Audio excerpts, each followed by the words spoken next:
নমস্কাৰ ষ্টুডিঅ'ৰ মাজত আমি নাচাই মুহূৰ্তৰ আটাইতকৈ গুৰুত্বপূৰ্ণ খবৰ লৈ কাৰণে চেষ্টা কৰিছো পহলগামত যি ভয়ংকৰ ঘটনা সংঘটিত হ'ল এই ভয়ংকৰ ঘটনাৰ মাজতে আন এক খবৰ আহিছে সৈয়দ আদিল হুছেইন শাহ নামৰ এগৰাকী মুছলমান ব্যক্তিয়ে প্ৰায় 28 গৰাকী পৰ্যটকক বচাবৰ কাৰণে চেষ্টা কৰি নিজে জীৱন দিবলগীয়া পৰিস্থিতিৰ সৃষ্টি হৈছে পহলগামত সৈয়দ আদিল হুছেইন শাহ আৰু সৈয়দ আদিল হুছেইন শাহে সন্ত্ৰাসবাদীৰ কবলৰ পৰা পৰ্যটকক মুক্ত কৰিবলৈ অকলেই যুদ্ধ কৰিছিল অৱশেষত অকলে যুদ্ধ কৰি নিজৰ জীৱন হেৰুৱাবলগীয়া হৈছে এটা পহলগামত যিগৰাকী সৈয়দ আদিল হুছেইন শাহক গুলিয়াই হত্যা কৰা হৈছে সেইগৰাকী আছিল যিগৰাকীয়ে ঘোঁৰা চলাই নিজৰ পৰিয়াল পোহপাল দিছিল নিজৰ এটা ঘোঁৰা আছিল আৰু ঘোঁৰাটোলৈ সদায় ওলাই আহিছিল আৰু পৰ্যটকক ঘোঁৰাত বহুৱাই সৌন্দৰ্য উপভোগ কৰোৱাইছিল এইগৰাকী সৈয়দ আদিল হুছেইন শাহে আৰু সৈয়দ আদিল হুছেইন শাহে সেইদিনা যোৱাকালিৰ দিনটোতো একেই ঘটনা সংঘটিত কৰিছিল বা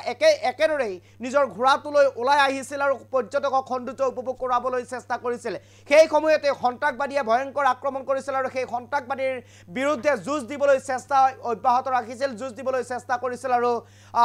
যুঁজ দিবলৈ চেষ্টা কৰি নিজৰ জীৱন হেৰুৱাবলগীয়া হৈছিল পহলগামত সৈয়দ আদিল হুছেইন শাহে এই মুহূৰ্তত খবিশেষ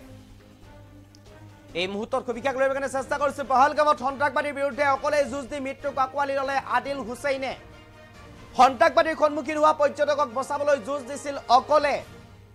সন্ত্ৰাসবাদীৰ পৰা কাঢ়ি আনিছিল অস্ত্ৰ সৈয়দ আদিল হুছেইন শাহে দেখুৱাইছিল বীৰত্ব সন্ত্ৰাসবাদীৰ পৰা কাঢ়ি আনিছিল অস্ত্ৰ ঘোঁৰা চলাই পৰিয়াল পোহপাল দিছিল আদিল হুছেইন শাহে আৰু সেইদিনাও ঘোঁৰাটোলৈ ওলাই গৈছিল আদিলে আৰু সেই সময়তে সন্ত্ৰাসবাদীয়ে চলাইছিল পৰ্যটকৰ ওপৰত আক্ৰমণ আৰু সেয়া দেখি পৰ্যটকক বচাবলৈ চেষ্টা কৰিছিল আদিল হুছেইনৰ বীৰত্বই এতিয়া বিশ্বজুৰি চৰ্চাৰ সৃষ্টি কৰিছে অৱশেষত সৈয়দ আদিল হুছেইন শাহকো হত্যা কৰিলে সন্ত্ৰাসবাদীয়ে পৰ্যটকক বচাবলৈ নিজৰ জীৱন আহুতি দিলে সৈয়দ আদিল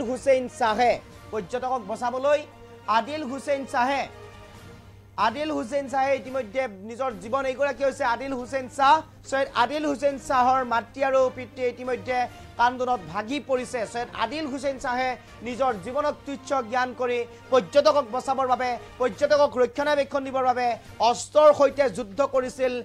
সন্ত্ৰাসবাদীৰ সৈতে যুদ্ধ কৰিছিল সৈয়দ আদিল হুছেইন শাহে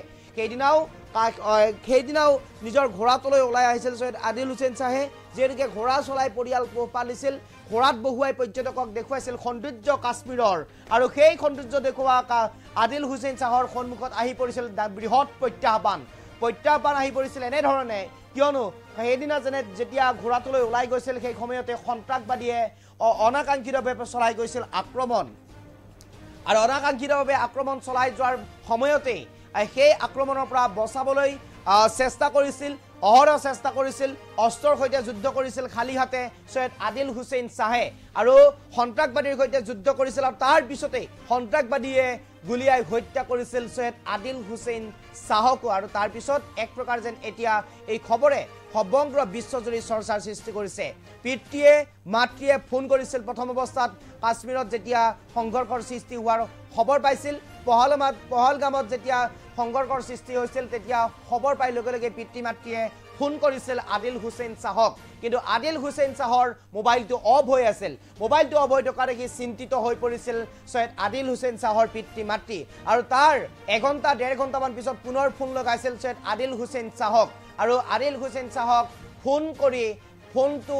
লাগিছিল যদিও ফোনটো উঠোৱা কোনেও নাছিল আৰু তেতিয়াই সন্দেহত পৰিছিল পিতৃ মাতৃ আৰু অৱশেষত পহলগামৰ আৰক্ষীৰ লগত যোগাযোগ কৰি খবৰ লাভ কৰিছিল যে আহত হৈছে পহলগামৰ সংঘৰ্ষত সৈয়দ আদিল হুছেইন শ্বাহ আৰু অৱশেষত মৃত্যুৰ খবৰ লাভ কৰিছিল পিতৃ আৰু মাতৃয়ে একমাত্ৰ ঘৰৰ উপাৰ্জনকাৰী আছিল সৈয়দ আদিল হুছেইন শ্বাহ আৰু যিয়ে নিজৰ জীৱনক তুচ্ছ জ্ঞান কৰি পৰ্যটকক ৰক্ষণাবেক্ষণ দিবৰ বাবে পৰ্যটকক এক প্ৰকাৰ সন্ত্ৰাসবাদীৰ আক্ৰমণৰ পৰা ৰক্ষা কৰিবলৈ এনেদৰে নিজৰ জীৱনক তুচ্ছ জ্ঞান কৰি আগবাঢ়ি আহিছিল অস্ত্ৰৰ বিৰুদ্ধে যুদ্ধ কৰিছিল খালি হাতে এইগৰাকী সৈয়দ আদিল হুছেইন শ্বাহে আৰু অৱশেষত সৈয়দ আদিল হুছেইন শ্বাহকো সন্ত্ৰাসবাদীয়ে খুদাই নেৰিলে সেই স্থানতেই হত্যা কৰিলে গুলিয়াই এই মুহূৰ্তত পিতৃ মাতৃৰ মন্তব্য আছে আমি শুনাব বিচাৰিম ये एक बच्चा कमाए वाला से कुछ तो बड़ा ही से हाय अल्लाह के कर खुदाया घर में और कोई नहीं है कमाने वाला ना ना ना हाँ। ये कमाए वाला ये वहाँ पे घोड़ा चलाता था हाँ घोड़ा चलाता था ये हाय खुदाया मेरा नाम सईद हैदर शाह है जी ये कल पहलगाम घोड़े चलाने के लिए गया था अच्छा मजदूरी को फिर हम 3 बजे हमने सुना कि वहाँ पे ऐसा वाक़ा हो गया जिसमें हमने इसको फ़ोन किया तो फ़ोन स्विच ऑफ आया इसका फिर बाद में जब 3-4 बज गए 4-4:30 बजे इसका फ़ोन ऑन हुआ फिर हम फ़ोन करते रहे तो फ़ोन किसी ने नहीं उठाया फिर हम गए अशमुकाम थाने में अच्छा। वहाँ हमने ये रिपोर्ट रखी फिर हम वहाँ से आए घर में और फिर बाद में पता चला कि इसको एक्सीडेंट हो गया वहाँ पे तो फिर हमारे लड़के गए वहाँ उन्होंने देखा जब तो ये अस्पताल में था वहाँ तो घर में और कौन कमाने वाला है और कौन है और छोटे 2 तो बड़ा यही था कमाने वाला सबसे बड़ा हाँ ये घोड़ा चलाता था वहाँ पे घोड़े चलाता था क्या अपील रहेगी आपकी सरकार से क्या अपील रहेगी जिसकी जान थी वो चली गई तो क्या अपील कमाने वाला यही था यही था